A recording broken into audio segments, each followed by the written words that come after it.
I'm joined by my colleague, Gérard Deltell. Where is Mark Carney?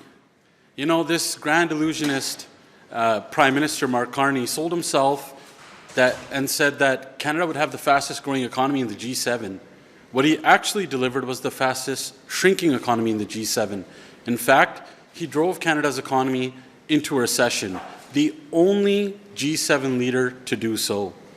And all the other G7 countries face the exact same external pressures, external factors, and the same tariffs. But Mark Carney is the only leader out of all those G7 countries that drove the economy into a recession. He's also responsible for the 120,000 jobs that were lost in the first 3 months of this year.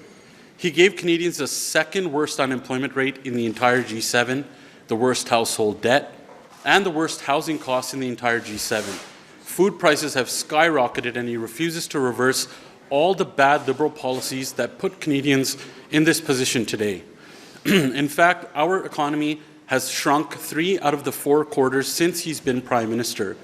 There's been 5 consecutive quarters of business investment decline, and $20 billion of net investment has fled the country since he's become Prime Minister. So we're asking Mark Carney, come clean, Carney. What is the plan? Conservatives are calling inside the House for Mark Carney to present a real plan for Canadians.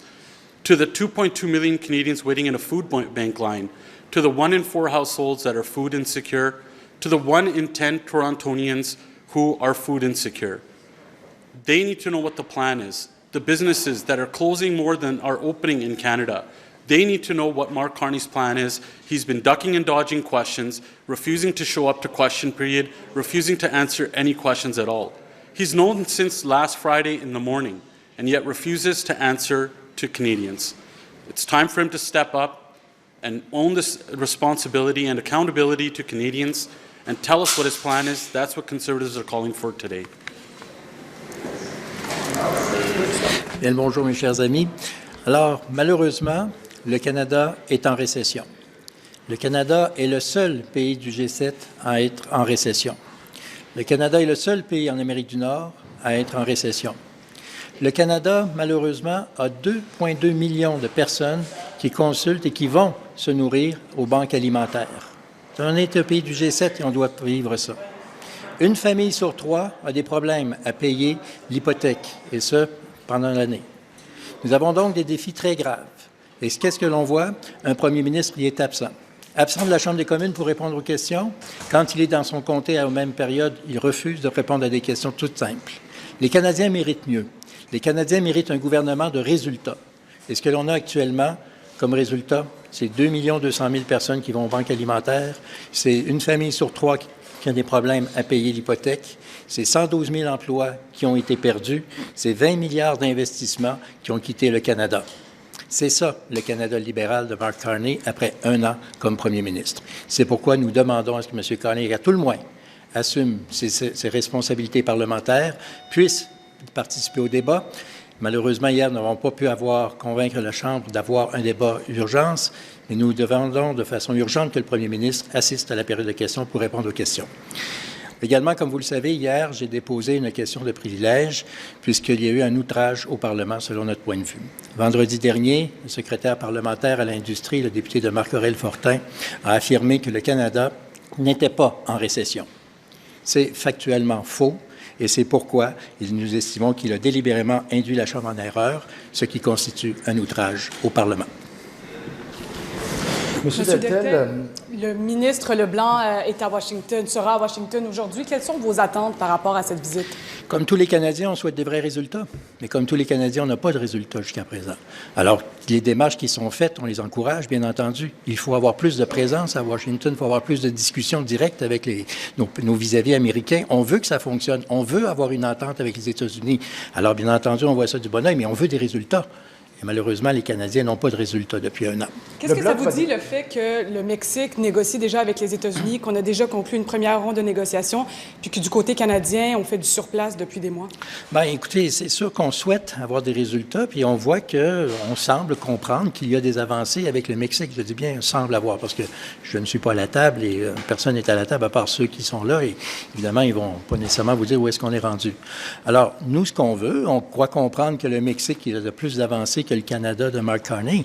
Rappelons-nous que cet homme-là s'est fait élire en disant « Moi, je vais me tenir ferme face à M. Trump, je vais être fort aux États-Unis, j'ai une réputation internationale à défendre et ça va bien aller. Puis le 21 juillet, on va avoir une entente. » Mais ça fait quasiment un an, là, puis on n'est toujours pas d'entente. C'est ça, la réalité. Alors, l'homme du Elbows Up est allé à Thumbs Up quand il était à la Maison-Blanche, puis il a parlé de Make America Great Again la semaine dernière. Alors, il peut avoir un propos à, je ne dirais pas en géométrie variable, mais plutôt à géographie variable. Quand il est au Canada, c'est Elbows Up, mais quand il est à Washington, c'est Thumbs Up et Make America Great Again. Mais la réalité, c'est qu'on n'a toujours pas d'entente et les Canadiens en ont besoin. Le Bloc va déposer cet après-midi, en fait, dans les prochaines minutes, un projet de loi pour abroger la loi sur la clarté. Ça veut dire que vous allez vous-même devoir voter. Êtes-vous favorable à cette proposition et quel est votre raisonnement? On va voir qu'est-ce que contient la loi du Bloc québécois. Et puis, comme vous le savez, cette loi-là s'applique dans une situation de référendum. Actuellement, alors, ben oui, ben c'est ça. On va voir qu'est-ce qu'ils veulent dire avec ça. On va les laisser faire leur travail, puis on aura l'occasion d'aller plus à fond. Mais la réalité, c'est que cette loi-là s'applique quand il y a des référendums. Il y a un référendum actuellement au Canada et la loi sur la clarté ne s'applique pas. Sur le transport collectif, je termine là-dessus. Il y aura une entente qui devrait être annoncée cet après-midi avec le gouvernement du Québec. Quelle est votre réflexion là-dessus? Oui, bon, évidemment, comme vous le savez, l'annonce sera faite, donc je vais être conséquent et cohérent avec ce que je viens de dire. On va attendre ça, même si la nouvelle hier a été lancée par le journaliste Taïeb Damola, disons que la moyenne au bâton en termes de scoop est pas mal à 1000 à 1000. Là. Il frappe pour 1000, ce gars-là. Fait qu'en effet, on peut s'attendre à ça. Comme vous le savez, nous avions un point de vue différent, le Parti libéral et le Parti conservateur. Le Parti libéral s'était engagé à fournir le financement à hauteur de 40 le plus rapidement possible. Ça aurait pris plus d'un an et ce n'est pas 40 Je peux assurer les gens de Québec que nous allons continuer de façon très rigoureuse et très sérieuse d'être les gardiens de la gestion correcte de ces sommes d'argent. Mr. Hallan, this morning Prime Minister Carney told reporters that government efforts like reining in immigration, slowing the pace of population growth, and cutting back on government spending are the things that are weighing on GDP right now. What do you make of that, and do Conservatives support the consequences of those actions? Well, I mean, I don't think Canadians can support anything that this Prime Minister has done.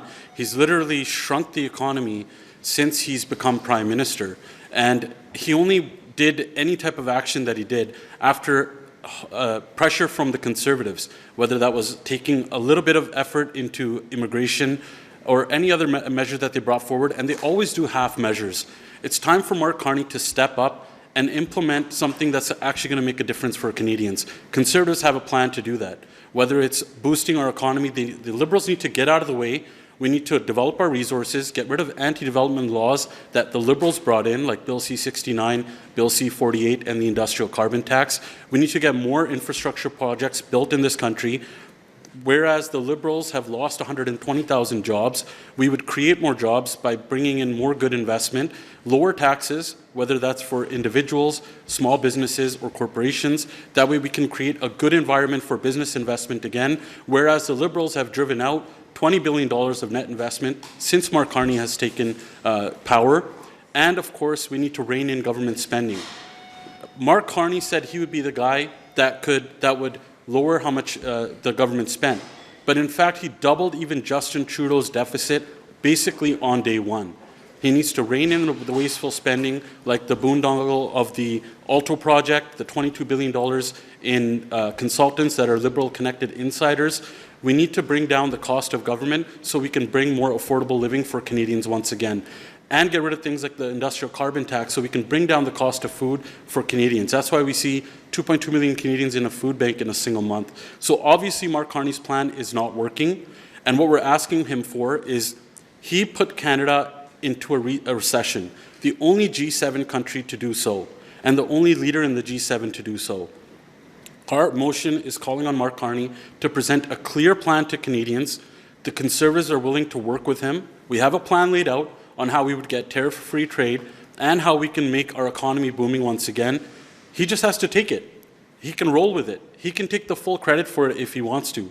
It's time for him to get out of the way, and let's make a difference in Canadians' lives. Let's make Canada affordable and safe once again. Many economists say that this does not meet the bar for a full-blown recession, as Conservatives say.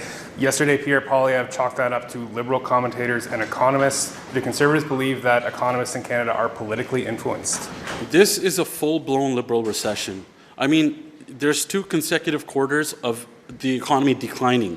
And since Mark Carney has took over, 3 out of those 4 quarters, the economy has shrunk. And you don't need to go very far to see the effect of bad Liberal policies. When you go to the grocery store, when you're filling up a tank of gas, when you go and look at the food banks who are running out of food, that is a clear indication that the Liberal plan is not working.